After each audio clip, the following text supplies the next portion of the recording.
What is up, everybody? It is Robbie from PPG, now PPG X Foe, giving you an updated version of the deck I was talking about last video I did that was originally red-green.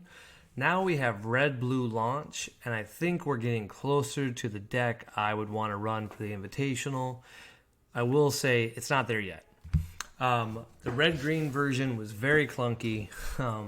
I liked it, but I also decked out a few times when we were testing it, where you're just flipping so often and you're drawing so many cards, but you're using so much of it on defense without advancing your board state that I think this might be the solution. The biggest problem in this build is pretty obvious that I need more red-blue, and we'll talk about that first. You'll see I'm missing one more card. Probably cut the Food Arc Banisher main for I don't know, maybe Frieza. If we click on it real quick, we'll just play around with that right now. I can't. The problem is I'm not a blue player generally. Maybe we can go to 2 Janemba. I think 2 Janemba is a little bit awkward because sometimes we want the bean. So we get rid of this Dark Banisher and we lower the Yamcha by 1.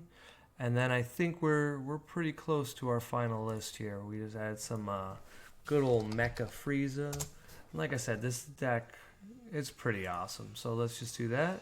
And boom. All right. So now this is the deck that I think I want to run for the next few weeks. I just borrowed the cards from a few people and bought the rest that I need. So this deck, unlike the other versions, is going to have the ability to not only pressure my opponent, but advance the board state on my turn. I noticed pretty frequently on turn 1, when I was on the play, I did nothing besides attack and combo to flip, which is how the deck is supposed to work. But if my opponent went first, at best, I could play a Trunks. There's just not really that much to do in your turn unless you're just overcommitting, which makes it pretty hard on the backswing. So this deck feels like a little bit more of a going wide mid-range strategy. We'll probably see a few cards switch out. I'll talk about each of them as we go on. You'll notice one of the biggest improvements I added is Heroic Duo Videl. I didn't realize how good she was until we were playing games, and I thought about how often I'd like to negate.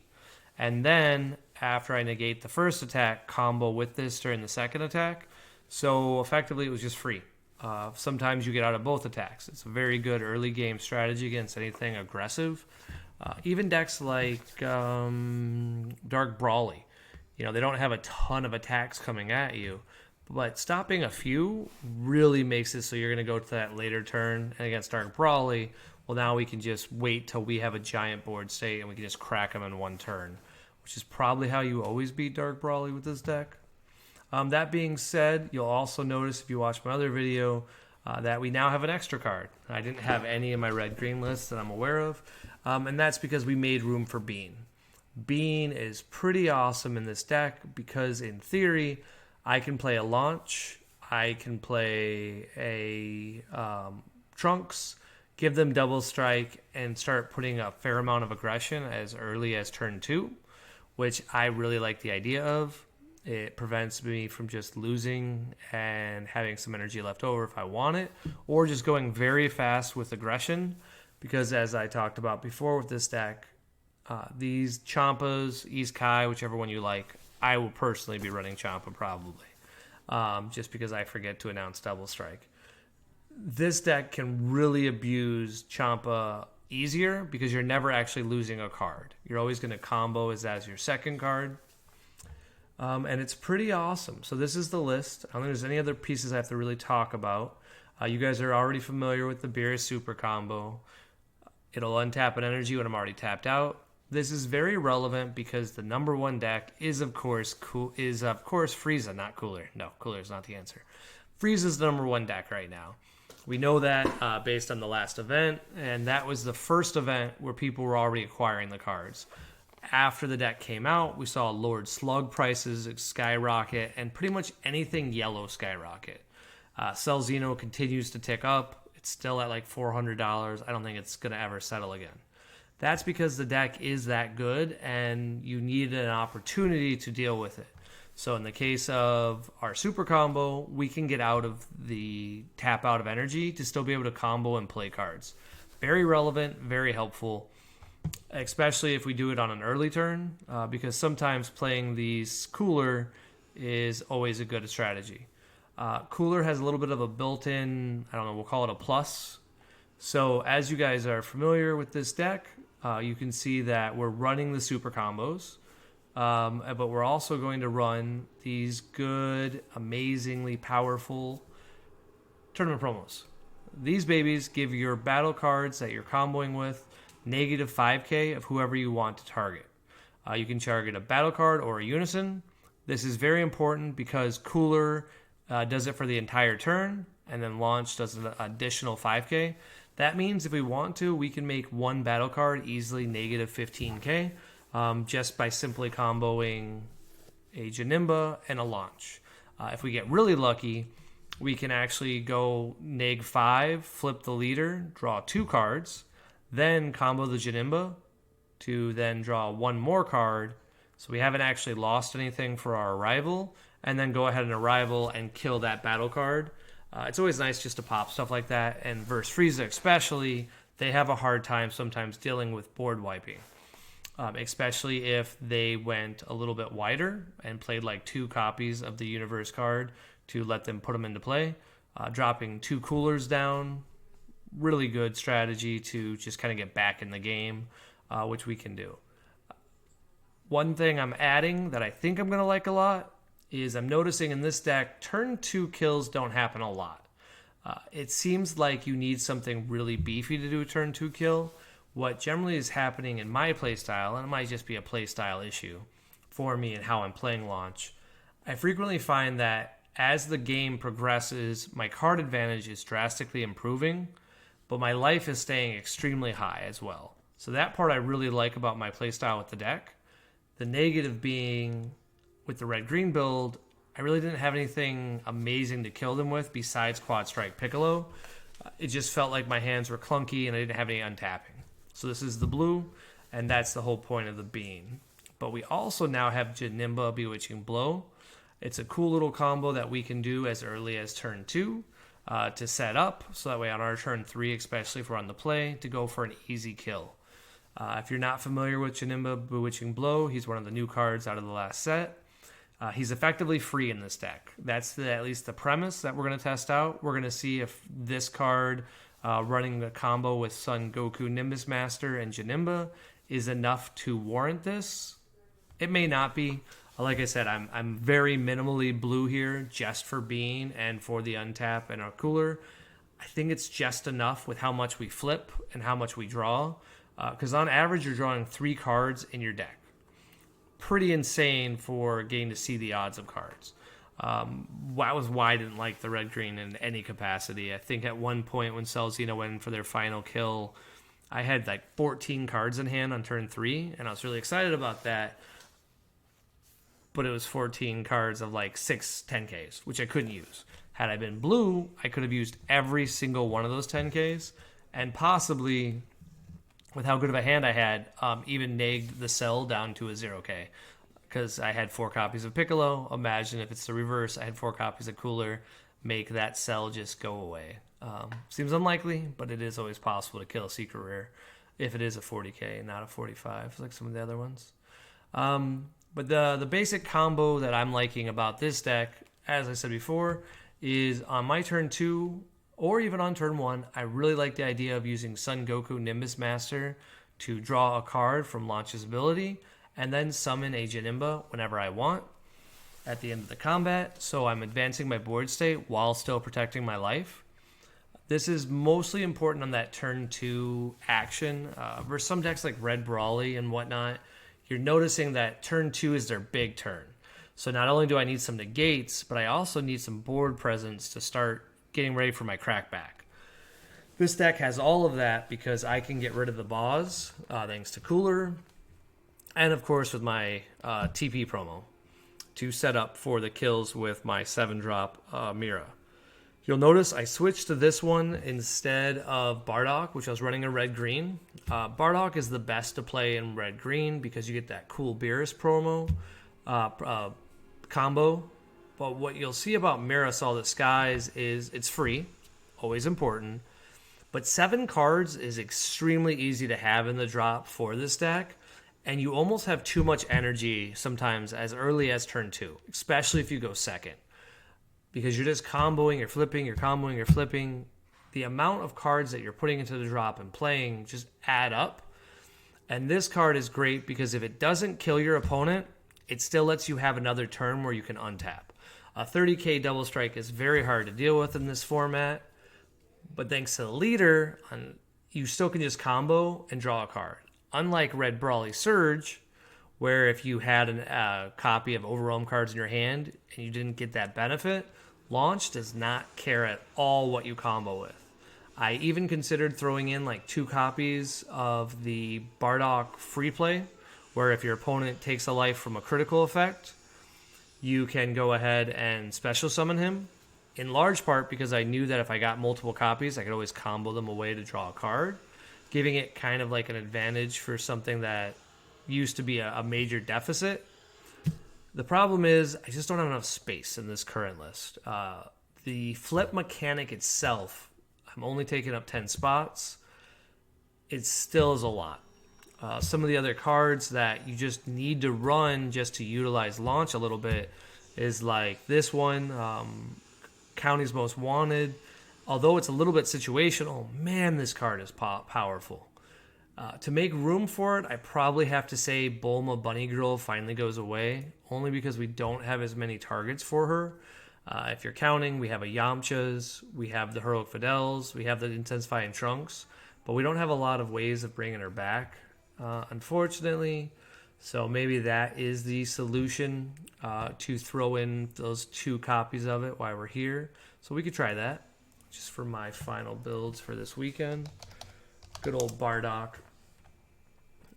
This card, I've said it before, make sure you have your foils now. I could easily see this, especially like I know the stamps, they rose up to like $15, $20. It doesn't feel like we're ever going to get rid of it. And if we ever get back to dual color leaders, a red-green leader that has critical, that has like hand destruction, boy, is that going to be hard to beat when you have Bardock and the other one. So going on to some of the final pieces, this deck is made to beat the best decks in the format. It is not made to beat some of the weird decks in the format. I would consider some of the weird decks in the format to be like Turles. Great deck, very cool. I wouldn't say it's the best deck in the format. It's very much so the skill of the player. For the last event, in my opinion, was a huge factor for why the Turles did so well. But Turles is a lot about luck, roulette. If you attack with the 1-drop and you get unlucky and you hit no battle cards that you can combo with, you have just spent 1 energy to attack with a 4K. It doesn't feel good, and it's definitely not a deck I want to take to a tournament. That being said, we still do have some cards that deal with it. This trick we already mentioned, that having a 10K to combo with, where it's card advantage. We have the Beerus and the Coolers. All those are always good plays versus green. Green is kind of notorious for having smaller battle cards with critical effects or whatnot. The only deck that this deck does not have a built-in ability for or advantage is going to be Dark Brawly. However, we have a built-in solution for that, being that Dark Brawly takes advantage of the fact that players usually take their own life. We will never have to do that, and we can say take 0 life to my opponent. That'll greatly help out our matchup versus Dark Brawly. And that alone might be enough to say, hey, we have enough to win. And if we ever need to, we can always cooler. If they go in all in on like 1 attack, we can always try to do like 3 coolers in the hand with 2 beans, live the dream, and neg their battle card that they've just comboed to like 70k if they made the mistake of attacking with a battle card. But that being said, it just feels very consistent. This list is what I wish Red Brawly Surge used to be. I built a very similar deck with Red Brawly Surge, but the problem with that deck was it didn't do everything you wanted, in large part because the leader didn't get to decide when you would draw a card, because sometimes it would be a black card you'd have to combo with, sometimes you wouldn't want to combo. It just didn't work out. Like, Red Brawly was really rough. The fact that now I can keep flipping back and forth for that bonus draw, very good. A few other things that makes this build a little bit more consistent is that the Supreme Kai of Time. I know it's probably the SCR that everyone's talking about in their videos, and for that I apologize. If you haven't played it yet, it's probably the best SCR ever made that isn't Cell Xeno for playability.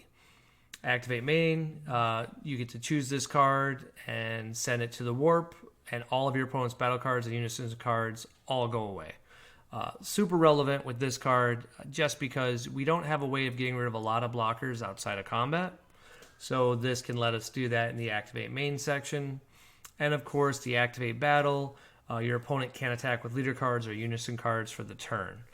It's not that common where this matters, but I noticed some mecha players are running Frieza. I mean, not Frieza, wrong name. The Frieza players are running the Vegeta Unison. That sometimes gains enough counters to become dual attack and plus 15k, I believe it is. But it's cards like that are always good to have a built-in strategy to stop. There's the baby decks that have a built-in leader. There's even just some leaders' abilities that you're afraid of, or they haven't attacked first with their leader or their Unison. It's pretty common nowadays to attack with a battle card first to get an idea of what's going on. And so to turn off that extra draw feature, it's always good. On top of that, it's a 40k. 40ks are just nice to have.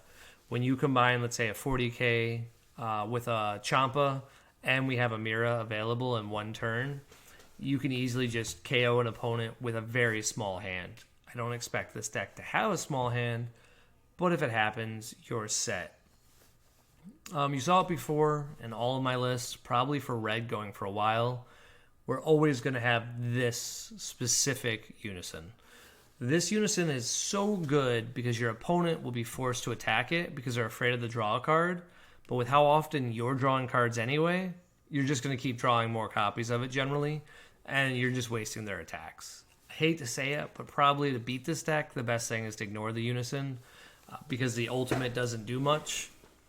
You get a rejuvenate effect, but that's about it. And I don't even see a way in the deck, to my knowledge, there's not a way to put a card with the way I've built it.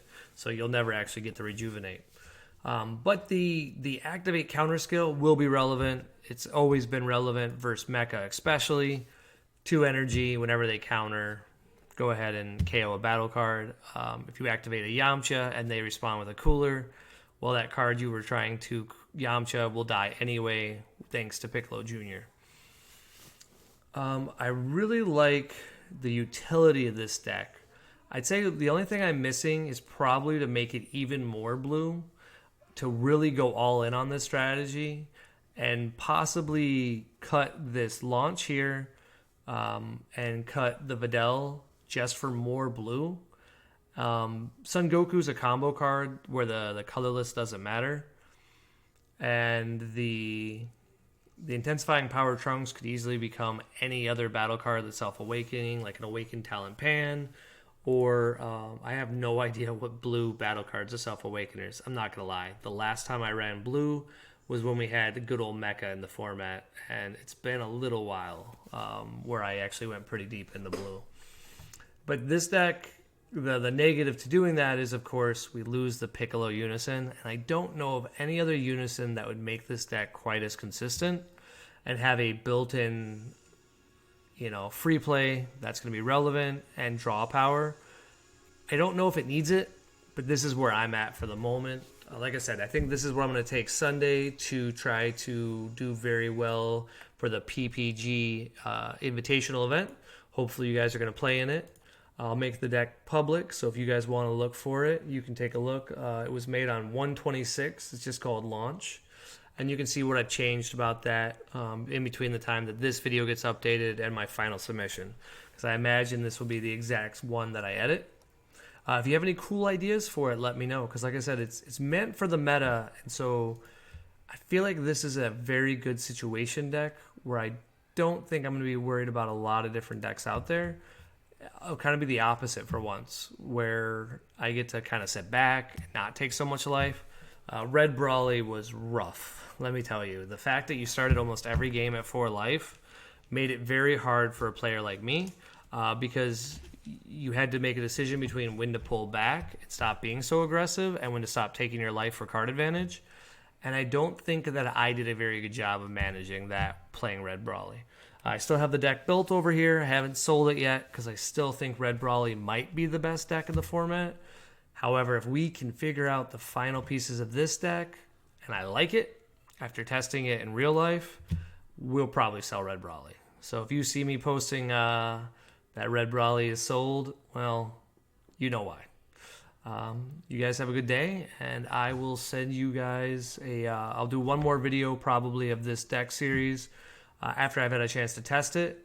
It'll also be like a recap video about Sunday and what worked and what not, but also it'll include some sideboard cards because currently my sideboard is 100% empty because I can't figure out what I want besides probably maybe some topo. I have no clue because I've never played a deck that actually wants to be in combat to flip twice or to flip once and then to keep flipping every single turn and then get out of the attacks. It's very weird to play.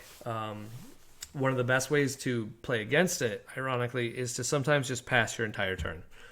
Because although you might attack and draw a single card, Launch is going to combo and potentially draw several cards with her Awakening ability and set up a lot of effects. So I'd say, especially if she's not tapped out, just respect her as a very powerful and explosive leader. And just maybe don't attack. Just let them be forced to use their mechanics on their turn. Because like I said, you are going to set up their Overwhelm and other mechanics if you're going right into it. Cell Xeno is still the best way to beat this deck, of course. However, like I said, I think this build is going to be just enough to combo out of it. Just because Beerus Divine Obliterator is that good when it's free. I mean, that's the cool part is you get to effectively tap one energy, combo 10k, and draw a card. So it turns to make it the best super combo in the game at that point. All right, good luck, guys, and I'll see you guys Sunday if you're playing in the event.